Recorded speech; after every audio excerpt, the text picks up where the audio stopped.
Se tudo certo me cobrou a flancita, me te levava para a teia, a flancita. E contigo sou e me também. É como é pessoal, tudo tranquilo, bom que não está para lá, não está fixe, não está naquele quadro que dura nunca faz, que é talentos fora de palco. E hoje não está trazendo um rapaz, um jovem, que se te promete na música, exatamente. Ele tem uma voz parecida com o de Gari, e tinha alguém que está falando filho de Gari.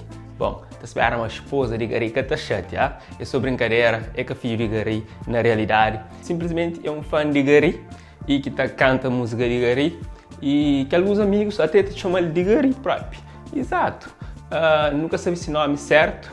Ainda espera no comentário quem com ele te identifica esse nome lá. Para fazer pessoas também com esse talento. Se esse sonho é música, me dedica cada vez mais, cá? Nos checa. Desculpas impôs a coração e que não tem que vou finir mistério antes de mais. Um buta flan. Mica tem culpa na hora o que passa. Jua que ninguém só nunca fazer magoar. Me deu recado de no lençol. Essa bufanda calor de corpo. Essa conta peito cor de novo. Nos camas a frio.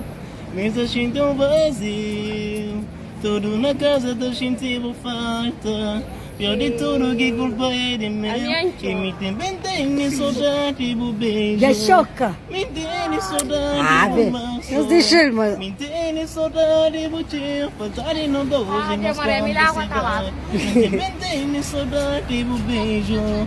Me tem saudade do maço.